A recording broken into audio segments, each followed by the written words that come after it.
Okay, in this chapter we're going to talk about organic amendments and how to properly use them.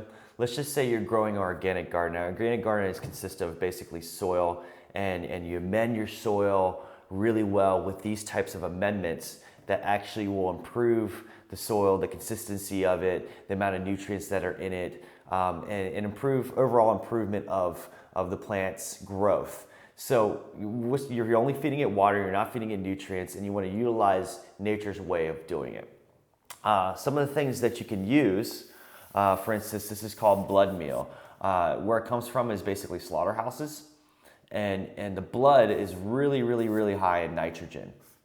Nitrogen is used for the vegetative phase. So utilizing this in the beginning of your vegetative phase, and just spreading it evenly over top of the soil and just watering it, this will eventually decompose and break down and provide a lot of nitrogen to the soil, and that's what this is used for.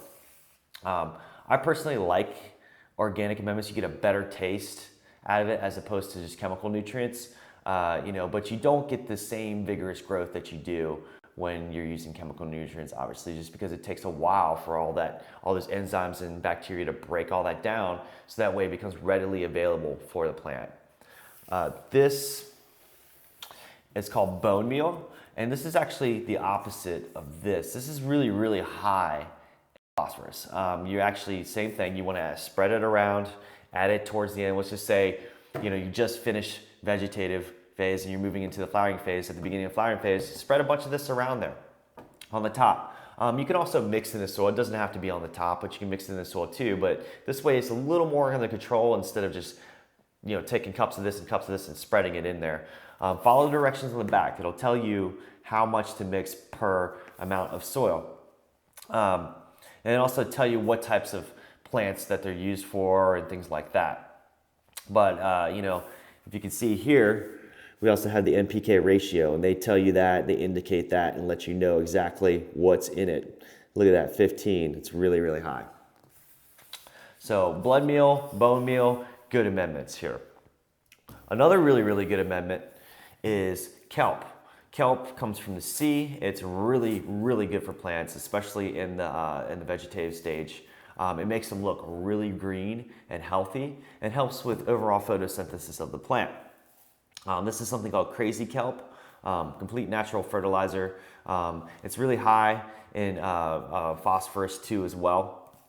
And it also has other things like micronutrients inside of it too, that you can't get without having some kind of chemical solution. So having crazy kelp or any type of kelp derivative product will help with all your micronutrient balance, such as magnesium and calcium and boron, all these different types of ones that you need in there. You can do it organically with kelp.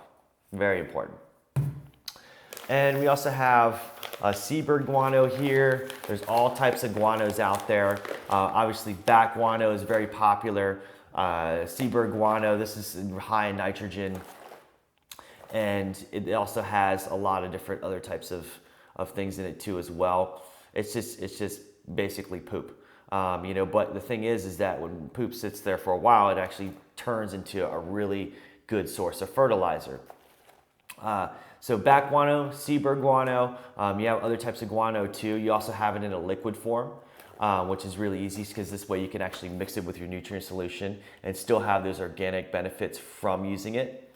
So some of these amendments, when you're amending the soil, you just take a cup of this, follow directions, add it in there, mix it around, get it all nice and mixed up before you pot it, and then you put your plant in it, okay? So when you mix all these up, bacteria and water break all that down, nutrients become readily available for the plant, and the plant takes it up. However, you're not able to control it as much as you think you would, okay? So it's very important that you use a decent amount, but don't use nutrients on top of that. If you do decide to use nutrients to increase the performance of it, use a very low concentrate solution.